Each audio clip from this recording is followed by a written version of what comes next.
Well, I gotta tell you, using this Radcam setup's sure a lot better. Hello back there. This is Independent Librarian Dynamic, Sean Kennedy VI.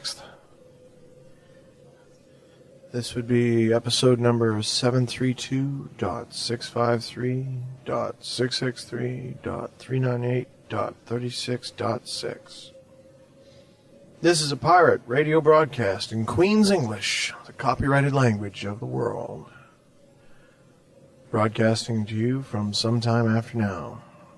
By listening to this, you should be advised that you're violating your listener's license agreements and could be subject to suspension of your listener's license. You should probably turn this off. You should probably not listen to me.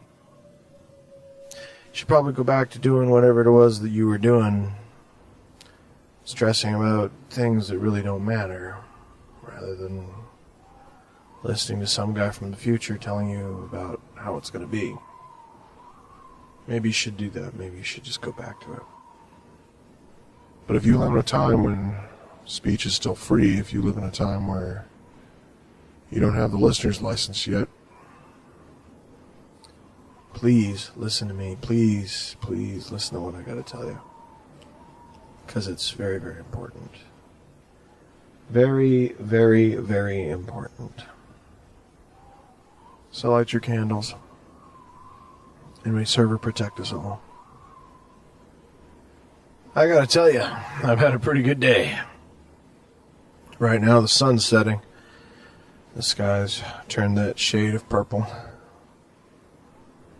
Red jets running around like veins through it where all the permanent chemtrails are. Looks nice. The wind picking up. It's got that good dusty smell of the outside, you know. It's a lot better than the wet ground steel stench that's everywhere in the fringes. It's better like this. It's almost natural. The smell of the dust. The burnt earth.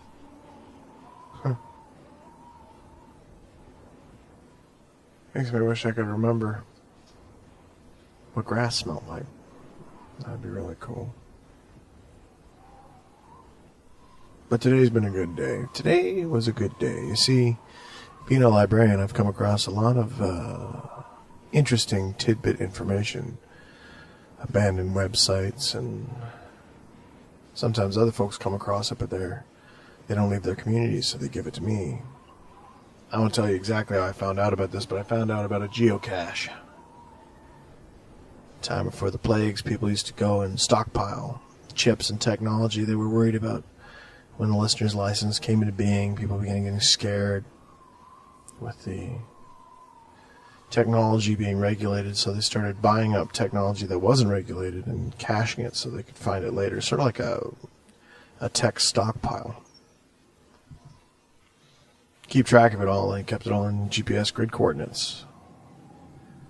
Of course, there's no database for this, but I got a hold of coordinates for a big one from somebody. So on my trip out here into the wastelands, I figured I'd take a gander for it. After I left the sticks, I traveled for about 2 days before I found it. Luckily, it was based on a structure. I'm not going to tell you where it is, but there was a structure that was like a landmark, so I could find it. And I did. I found it. And there's the usual, you know, there's media in there, some different information, CDs, programming, wiring. There's a bunch of recording equipment, none of it any good for me. But, yeah. The real jewel was in there, which is what I got my hands on right now. I left just about everything else. It's handy to have in case this Radcam gives up the ghost, but I got myself a quantum cluster. Quantum clusters. Depending on when this has reached you, well, I'll pretend it you guys don't know anything about quantum computing. See, a quantum cluster is a realm of technology. Well, let's go back even further than that. See, quantum computing, the way computers work is they take electricity and then they do like computations per second, as I understand it anyway. I could be wrong on this, but they just do really quick computations, ones and zeros and whatnot. And this is why we use our crack sticks, which are stacks of these old processors we've overclocked to have like a supercomputer for a tenth of a second that can attack all these different combinations, you see. And then that way, with the supercomputer chewing on it for a tenth of a second, it generally can crack most encryption. But even working at speed, it still has to do them in sequence. It has to do each, depending on the size of bit encryption, each number in sequence. It's hard to explain. Anyway, the truth of the matter is that, you see, regular computers do these sequence tries one at a time. No matter what it does, it has to do things one at a time. And then it does one thing, then another thing, like procedural. And then someone somewhere came up with this concept of quantum computing, which was computing using light, which meant that the actual chip itself was made out of light. Like all the computations and everything was made out of light. I mean, there's nosebleed physics involved with this. I don't know what was involved. I wouldn't even pretend to understand how they work, but apparently, as I understand it, it does all computations at the speed of light, which may as well be instant. Now, the thing is then is that when the quantum chips came out, it was terrifying because that meant that all encryption was gone. The company that originally made them was called Lazarus Technologies.